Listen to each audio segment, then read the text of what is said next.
in the Dark 2. This is definitely a gem. Now, I will admit my first exposure to Alone in the Dark 2 was just as the same as Alone in the Dark 1. A demo that was put onto a demo disc that some friends at college had. Except this time, you only had the maze, which is actually quite at the beginning of the games. And this Alone in the Dark is literally harder, especially in the beginning, than the first game. Now, this time around, it is set on Christmas Eve. And that was actually something they did keep with each one of the games. You had it was set on a significant date. This time it was a holiday date, and that would happen in the third one, but I'm not talking about the third one right now. And Jack and Edward Carnby has been called to and it came to an investigation site that his predecessor was trying to get into in an effort to rescue a young girl, Grace Saunders, I believe. Yeah. Now, she was actually the featured character in the minigame Jack in the Dark, as was the villain of Alone in the Dark 2, One-Eyed Jack. Now, One-Eyed Jack had been a pirate, and thanks to a voodoo spell cast by a woman who learned voodoo, Elizabeth, and I can't remember her last name at the moment. He and his crew gained immortality. All they had to do was a sacrifice involving a child, which would accept their accumulated age, hence dying. And Grace was the unlucky child to be used this time around. So Jack must break in to the place. Now, these gentlemen have adjusted to the times and are basically now gangsters in the 1920s. Well, Jack must get in. Now, gets into the place, finds Jack, almost escapes, gets captured. However, Grace has been able to, quote, escape. And then Grace must help locate Jack. She ends up getting caught again. And then, not Jack, Edward. Edward. See, I'm so used to saying Jack. It's an easier name to say than Edward. But Carnby, he then must, again, get free and defeat One-Eyed Jack. It's not easy. And this game is actually harder than the first because you're initially set up with a gun and these mobsters will have very high power weapons as you get through it. So you're going to have to get them and basically use the weapons against them. So this puts you off behind the 8 ball to begin with. Now, your first goal is, of course, to get into the maze. And the maze will be your secret way into the mansion. Once you get into the mansion, you must work your way through the mansion, being careful all the time because there are key little things everywhere. Dangers everywhere. If you're spotted, you are in trouble. And you, of course, work your way. Now, the demo that I played and saw played only took place in the maze.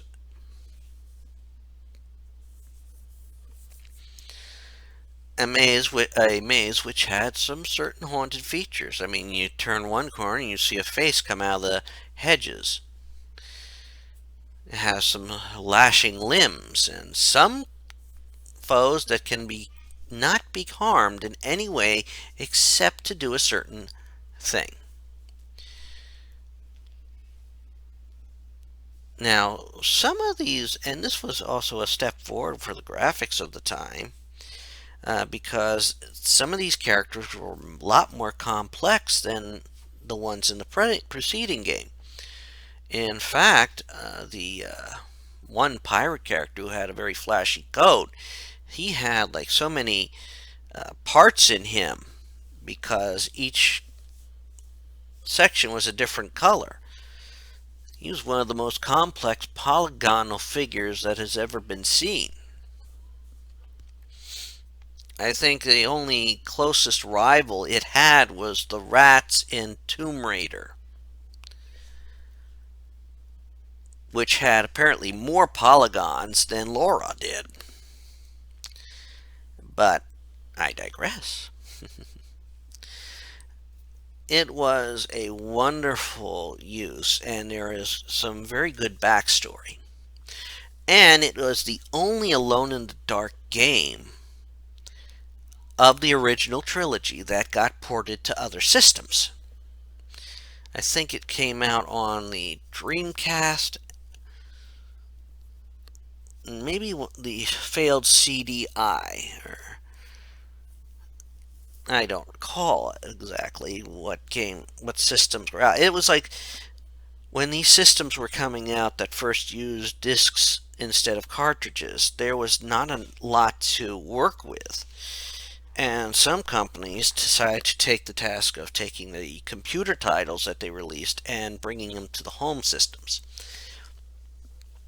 So, for people who played it on the home systems and not on computers, but played them on consoles, this is actually the only Alone in the Dark they ever played until years later. But it was a good game for its time. I mean, again, it was a forerunner of the survival horror genre, and this was one that really was survival. You go in unarmed or underarmed. I mean, shot a pistol to a Thompson is not a fair fight, because by the time you can fire two shots with a pistol, the person with a Thompson is probably unloaded about 20 shots into you, maybe more. And you have to, a lot of it, to get some of these good weapons, you have to disarm these other guys. And you also cannot waste too much time. So it's literally a race against the clock. You have to use some strategies to improve things in your favor. And here's an odd thing. When I got the game, and I also got a strategy guide for it, my strategy guide had nothing on the one section. So I was literally playing it by the seat of my pants, saving it every once in a while to recall what I have to do properly to get through that section. And that was also part of the fun. I mean, that could have been a decision on the parts of the game makers. But if you would look online, it's like even looking online to where frequently asked questions, facts, and all that, they will not include, many of them will not include that section because I think it was added to the console release, and then when it was re-released, when it had the CD-ROM version released, because This was still in the fledgling days of CD-ROMs, and many of these games were installed fully onto a computer. Uh, Obviously, they thought the computer release, the CD-ROM release, was using the stuff that was on that console system. But you get a very interesting story, and you learn that they had made some intentions to make more of these games. Edward Carnby was the decided protagonist because I guess his background being a detective in the 20s looking into occult issues was a real boost to his character and to his long standing. In fact, Edward Carnby has been a lead in every Alone in the Dark game since, even ones that are set in more modern times. It's also a game that will recognize it's a game. And in such ways, they threw in some little things that, especially in the third release.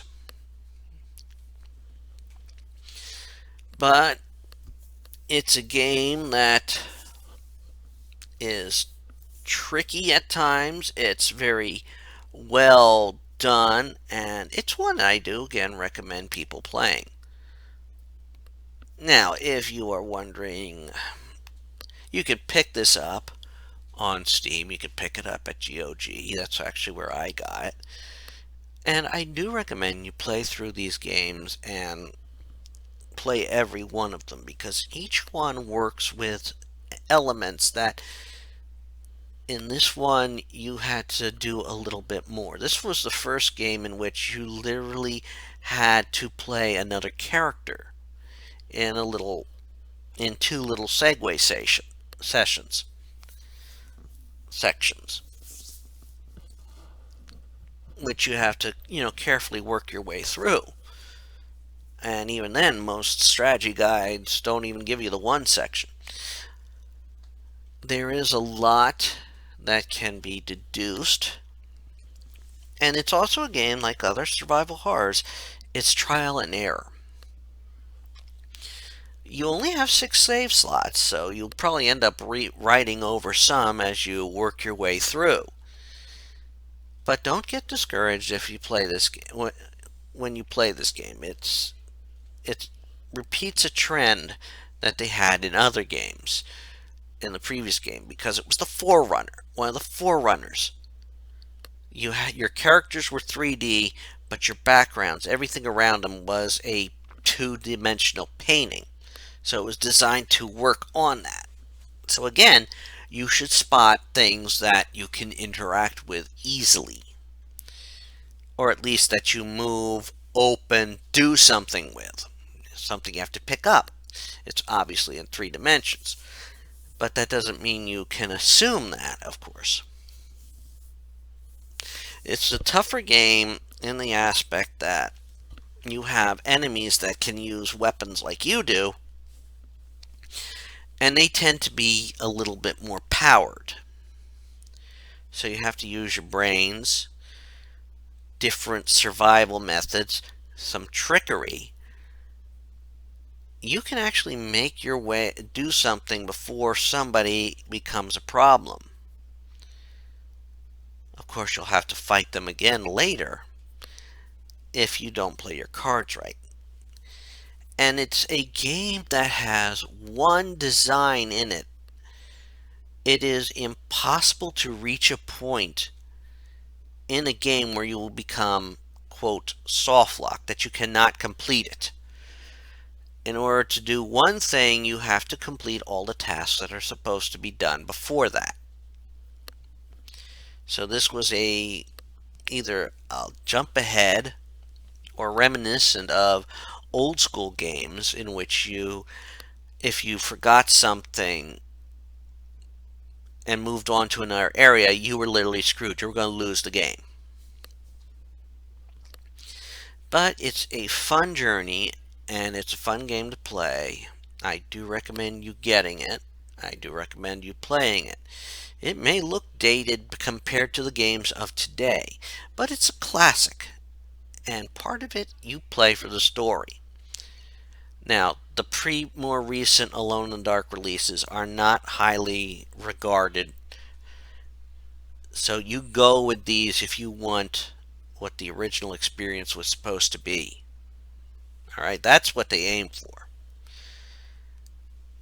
And this time using pirates and voodoo, it was a very interesting, very fun game.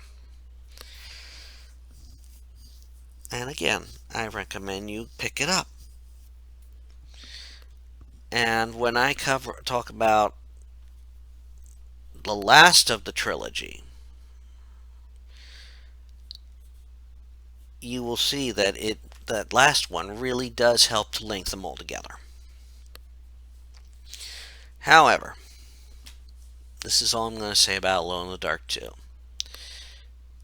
Find it, pick it up, give it a play. You will may get frustrated, but that's how the old school games worked. It relied on you learning, memorizing, and repeating actions and learning the way. That's how all, quote, survival horrors work. Until next time, this is Rich Gale here on YouTube, Rich Gen X elsewhere. Goodbye.